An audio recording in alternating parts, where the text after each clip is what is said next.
Close parents are wary of the so-called heavy metal music.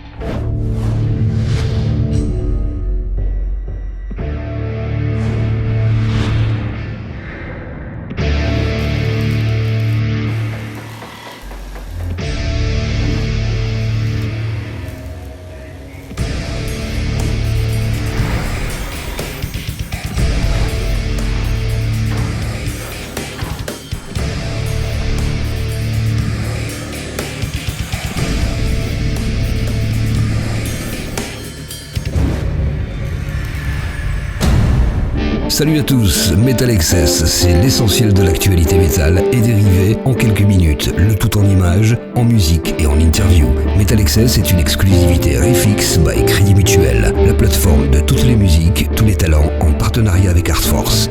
C'est parti. Gojira. Son nom résonne encore dans toutes les salles où le groupe s'est produit en Europe ces dernières semaines.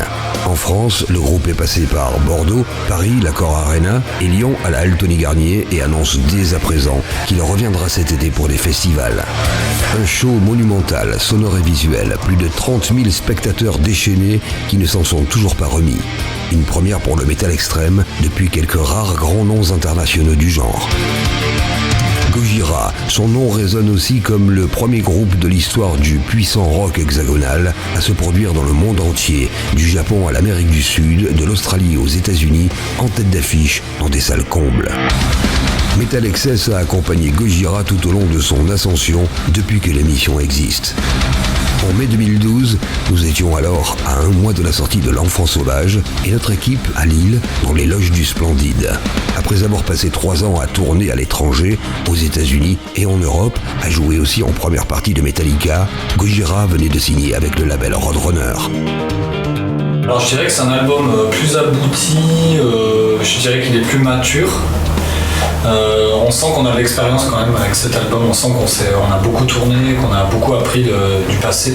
C'est un album plus posé aussi, un peu plus mélancolique, ce qui ne veut pas dire plus facile pour autant. C'est y a des morceaux qui sont assez longs, assez ambitieux, un peu épiques, mais moins rageurs, moins chirurgical que celui d'avant, peut-être un peu plus émotionnel. Et je pense que ceux qui aiment la vibes un peu From Mars to Sirius vont peut-être s'y retrouver peut-être un peu plus dans celui-là, plus atmosphérique, moi, je dirais.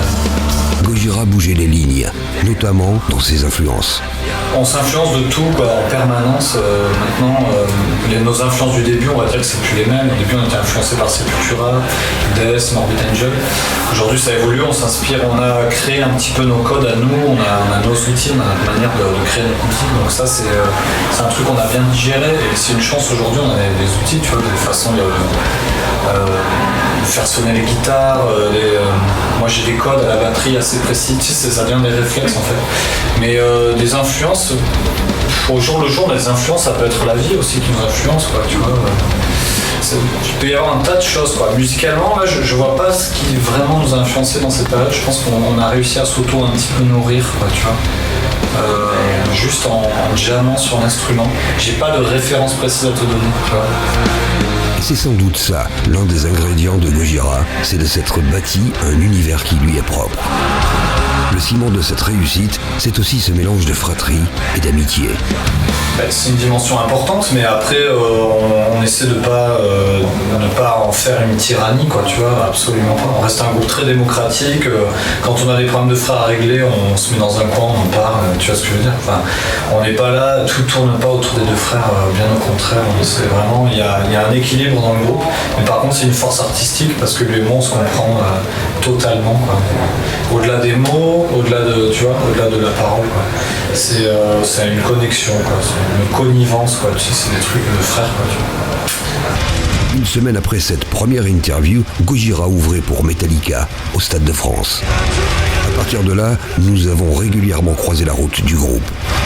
On arrive plus en forme, plus solide, plus soudé, plus tout. Donc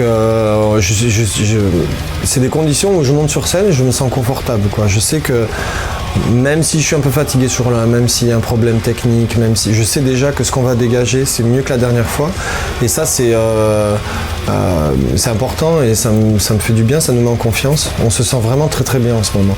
Et hier c'était magnifique quoi, avec les balcons du Bataclan et la foule en délire, j'ai envie de dire. Une foule parisienne pas blasée qui répond bien, donc c'était chouette. Ouais. En 2013, la date au Bataclan paraissait déjà comme une étape importante.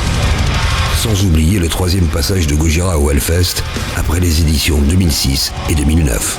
Disons qu'avec le temps, on se rend compte de plus en plus, on s'en rend compte depuis le début, mais de plus en plus de l'importance des gens qui nous suivent.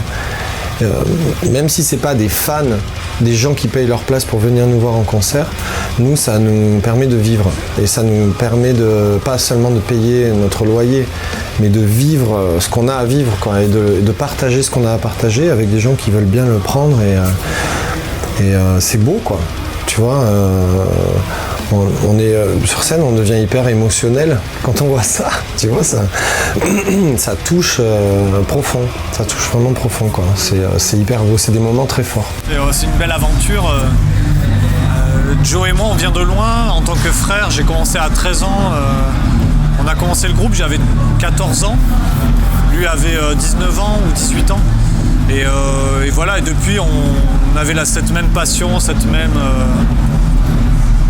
foi et détermination. Et moi, je suis très très heureux de partager ça avec lui. C'est magique, quoi. En 2016, de façon incompréhensible, il joue encore en après-midi presque en ouverture d'une main stage au Download Paris. Mais patience, c'est l'une des dernières fois où il se produira en France aussitôt en festival.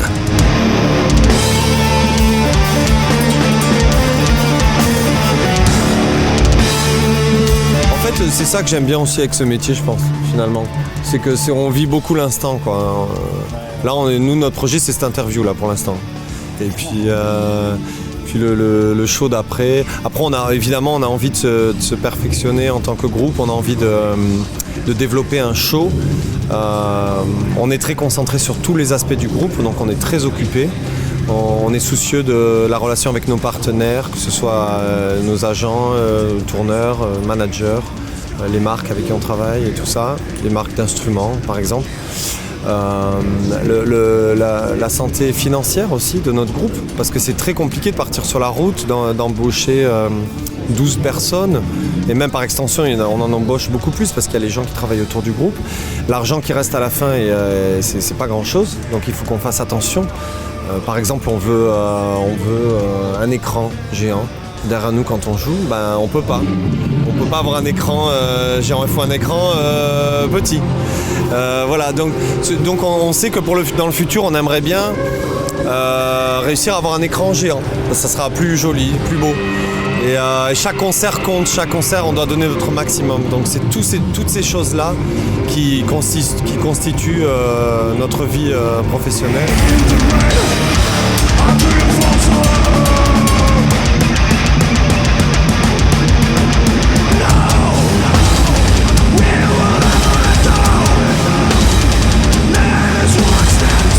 On aime bien casser les clichés et prendre les gens à contre-pied aussi. Et c'est vrai qu'on est... on a beaucoup de fans qui nous sont très fidèles et qui nous suivent depuis longtemps, mais qui pensent savoir ce qu'on est. Mais même nous, on ne sait pas ce qu'on est. Donc on aime bien remettre sur la table à chaque album et à chaque concert et chaque jour. Mais qu'est-ce qu'on est en fait ? On est des êtres humains avec 2 jambes, 2 bras, ok, mais à part ça. Et les attentes des gens parfois sont vraiment très loin de en fait, ce qu'on est vraiment et ce qui nous habite. Et on se laisse guider par la musique elle-même. On se réunit les 4, on crée une musique, mais cette musique nous amène quelque part, on ne sait pas ce que c'est. Et il y a Iron Maiden qui compte. L'album Magma en juin 2016 installe davantage le groupe, ce qui lui vaudra une nomination pour la première fois aux Grammys. Les médias généralistes français commencent à s'intéresser au phénomène. C'est complètement hallucinant quand je pense à la progression depuis le premier jour. C'est même bizarre, quoi. C'est-à-dire que quand j'ai commencé, je jouais du piano. Je pensais pas qu'un jour j'allais être chanteur, guitariste dans un groupe de métal. Et puis la première fois qu'on a répété, qu'on a fait notre groupe, on pensait même pas à sortir un album. C'était l'amour de la musique, quoi. Donc on a fait une démo, puis une deuxième démo, une troisième démo, une quatrième. Qui fait ça de nos jours? Maintenant les groupes ils se forment, ils ont tout de suite un Facebook, ils pensent à leur style, le genre de tatou qu'ils vont avoir. Nous c'était que on va faire une démo, quoi. C'était que démo, et un jour on s'est dit tiens on va faire un album. Et voilà comment ça a commencé. Donc il n'y avait pas de plan, on s'est juste laissé porter par le truc, quoi.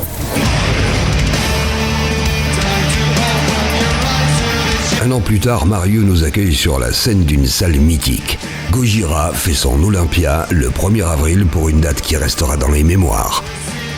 Regardez la magnifique salle. Là, vous avez donc sur ce cycle d'albums Magma, il y a un écran géant où on projette de l'animation, du visuel, et c'est un peu la différence avec la tournée précédente, c'est que ce coup-ci, on a un vrai contenu, un truc graphique, artistique. On a beaucoup à dire visuellement, comme tu le sais, on est un groupe assez visuel, donc on aime dessiner, on aime faire des vidéos, on aime la photographie, donc plus on peut exploiter ce domaine et mieux c'est pour nous, quoi. Donc je dirais que le travail c'est soit avec des artistes extérieurs, soit nous-mêmes. Et oui, on a beaucoup à dire et on aimerait dans l'absolu, je pense qu'avec les années, si le groupe continue à évoluer aussi bien, on va pousser ce truc-là, je pense. Soit avec des écrans plus grands, ou plus de mapping, ou plusieurs projections. Faire rentrer vraiment dans une 2D, 3D, que le show devienne un vrai show, quoi.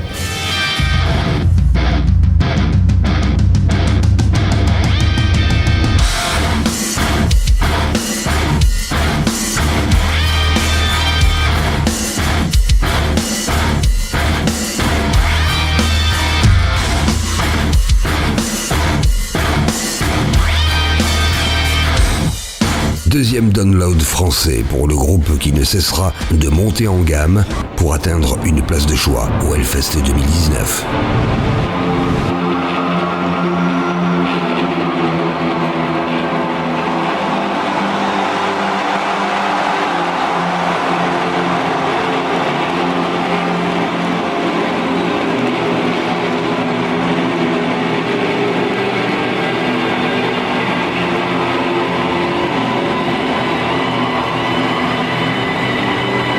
On n'est pas impatient parce que l'impatience ça t'amène droit au mur de manière générale, c'est-à-dire qu'il faut vachement, c'est un milieu, il faut rester humble à 100%, quoi, le plus possible, ou humble ou autre chose, ou les pieds sur terre, parce que c'est long, c'est progressif, il y a des lois un peu complexes, il y a des groupes qui vendent beaucoup, il y a des groupes qui passent en radio, nous on passe pas encore en radio, tu vois, on a eu quelques apparitions au quotidien, tout ça, mais tu vas pas entendre du Gojira sur Energia, mais en tout cas, effectivement, il y a une part de nous qui on se dit tiens mais bientôt on va avoir quand même le charisme de la tête d'affiche, mais on a l'impression qu'avec le prochain album, si on bosse dur et qu'on a des morceaux solides, parce que tout est dans la musique quand même, hein. Il faut des bonnes chansons, il faut des bons morceaux, on a l'impression qu'avec le prochain album, il y a quelque chose qui va se passer encore plus grand. De tournée mondiale au Covid, il s'écoule presque 5 ans entre Magma et l'album Fortitude. Mais depuis, le statut de Gojira a totalement explosé. La tête d'affiche et le show spectaculaire au Hellfest 2022 en sont la preuve. C'est énorme, c'est excitant. On essaie de pas trop se mettre la pression parce que quand tu vois ton logo plus gros que celui de Korn et tout ça, ça met une certaine pression, alors que nous, l'approche qu'on doit avoir, on se disait avec Joe ce matin, il faut qu'on reste simple. Là, on a fait cette semaine avec Deftones, on montait sur scène, on était la journée, on était exténués, puis on montait sur scène, allez 1, 2, 3, 4, et on envoyait, tu vois. Faut pas qu'on change cette approche. Mais par contre, être au Hellfest, c'est génial, tout le monde adore ça, tout métalleux qui se respecte adore ce festival, tu t'y sens bien, les décos sont impeccables, il y a un esprit, quoi, donc on est vraiment hyper gratifié et flatté d'être la tête d'affiche de cette journée, quoi, c'est énorme. Le succès de Gojira n'est donc pas le fruit du hasard. Gojira est devenu l'un des groupes de métal les plus célèbres au monde.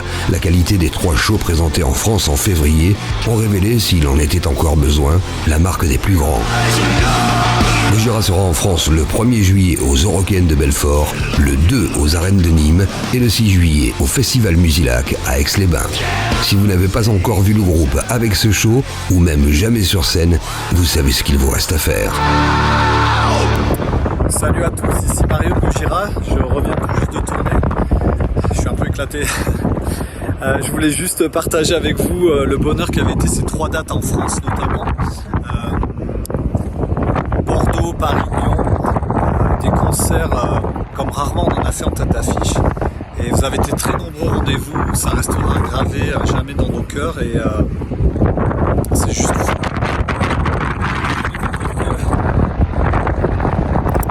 Désolé, le son a coupé juste avant. C'était une petite vidéo pour Metal Excess et Art Force. On vous aime très fort. Ciao. Voilà, Metal Excess, c'est terminé pour aujourd'hui. On se retrouve dans 15 jours pour un nouveau numéro avec toujours plus d'interviews, de surprises et de contenus inédits. Un immense merci pour votre fidélité et n'oubliez pas de prolonger l'expérience métal sur riffx.fr. Salut!